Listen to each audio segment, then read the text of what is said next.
Di video kali ini, gue akan menyajikan rangkuman 5 smartphone flagship dari setiap brand smartphone yang rilis resmi.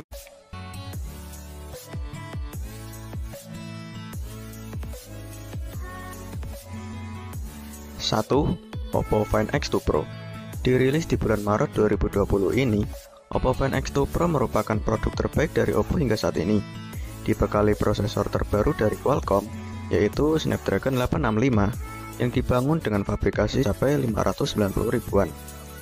Dilihat dari segi layar, smartphone ini menggunakan layar jenis AMOLED berukuran 6,7 inci dengan resolusi 1440 x 3168 pixel, yang ditambah dengan refresh rate layar yang mencapai 120 Hz. Tentunya untuk hal gaming maupun scrolling sosial media akan terasa begitu semut pastinya. Untuk kameranya sendiri memiliki kamera belakang lensa ultrawide dengan resolusi yang sama, yaitu 48 megapiksel juga, dan ditambah 13 megapiksel sebagai lensa telefoto, dan di bagian depan terdapat satu buah lensa kamera dengan resolusi 32 megapiksel yang keren banget untuk kalian yang suka berpose di depan kamera. Dan untuk spesifikasi lebih lengkapnya, kalian bisa lihat tayangan berikut ini ya.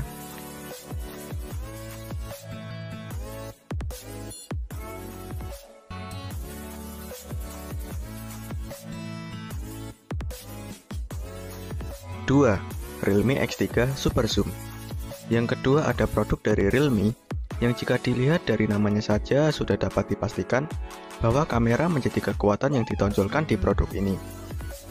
Walau belum secara resmi rilis di Indonesia, setidaknya hingga video ini diupload, tapi untuk spesifikasinya sudah dapat diketahui lewat situs-situs yang beredar. Seperti kameranya itu sendiri yang memiliki konfigurasi quad kamera dengan kamera utama 64 megapiksel. Lalu ada 8 megapiksel sebagai lensa telefoto yang mampu zoom gambar hingga 60 kali. 2 megapiksel sebagai lensa ultrawide dan serta 2 megapiksel sebagai lensa makro. Ini menggunakan chipset Qualcomm Snapdragon 855 Plus berfabrikasi 7 nanometer yang dikolaborasikan dengan pengolah grafis Adreno 640 sehingga untuk bermain game dan multitasking tentunya tidak ada masalah. Untuk catu dayanya, smartphone ini memiliki kapasitas baterai 4200 mAh dengan teknologi flash charging 30 Watt. Smartphone ini mampu mengisi daya dari 0 sampai 100%, hanya membutuhkan waktu 55 menit saja. Dan untuk spesifikasi lengkapnya, kalian bisa lihat tayangan berikut ini ya.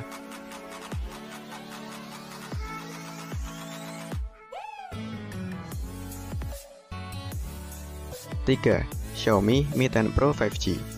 Dirilis bulan Februari kemarin, kalian bisa tahu kalau smartphone ini udah support jaringan 5G. Ya walaupun di Indonesia sendiri belum support jaringan 5G. Tapi tenang, karena smartphone ini nggak cuma mengandalkan jaringan 5G-nya doang, tapi masih banyak fitur flagship yang dimiliki oleh smartphone ini. Seperti desain bodinya yang udah menggunakan kaca. Lalu ada layar Super AMOLED berukuran 6,67 inci dengan refresh rate layar 90 Hz.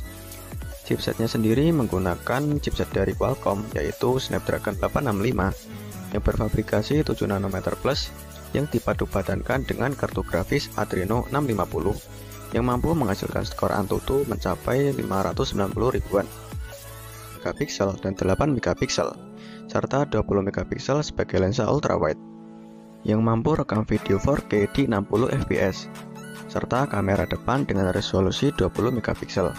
Lalu di sektor catu daya juga tidak kalah garnya. Baterai 4500 mAh-nya dapat diisi daya mencapai 50 Watt dan juga wireless charging mencapai 30 Watt.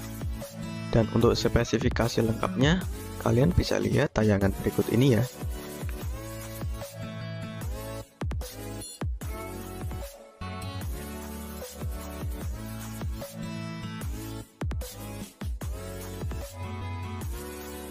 Empat, Samsung Galaxy S20 Ultra 5G. Dirilis bulan Februari lalu, smartphone ini datang dengan dimensi yang cukup bongsor dengan bentang layar mencapai 6,9 inci yang menggunakan layar berjenis Dynamic AMOLED yang telah dilindungi Corning Gorilla Glass 6 yang tentunya nggak usah dikhawatirkan lagi dari goresan kuku maupun saku celana kalian. Di sektor kameranya sendiri, smartphone ini dibekali setup 4 kamera dengan kamera utama beresolusi 108 megapiksel. Lalu di bagian depannya terdapat satu buah kamera beresolusi 40 megapiksel.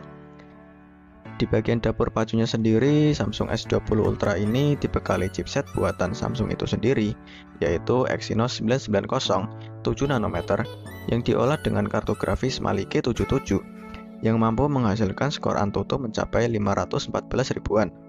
Dan untuk spesifikasi lengkapnya, kalian bisa lihat tayangan berikut ini ya.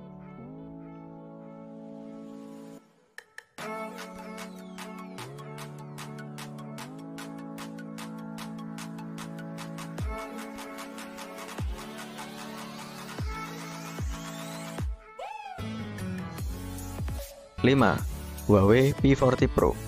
Dirilis bulan April kemarin, smartphone ini dibekali chipset Kirin 990 5G yang dibangun dengan fabrikasi 7 nanometer plus yang diolah dengan kartu grafis Mali G76 sehingga smartphone ini mampu menghasilkan skor Antutu mencapai 500 ribuan.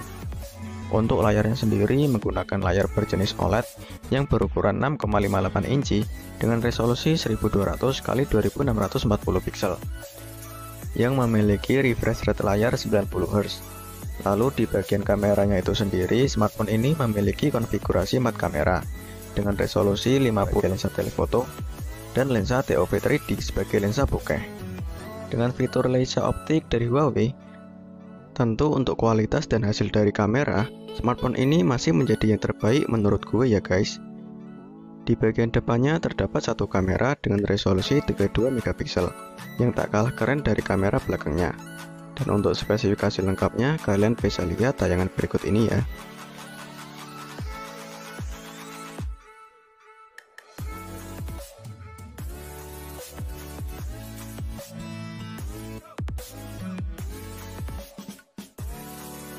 Ini, tulis komentar kalian, smartphone mana yang akan kalian pilih jika kalian memiliki dana yang cukup untuk membelinya. Jangan lupa like, share, dan subscribe channel ini untuk mengikuti update seputar teknologi yang pastinya bakal menarik banget untuk dibahas. Gue Wafid, salam pamit and see you in the next video.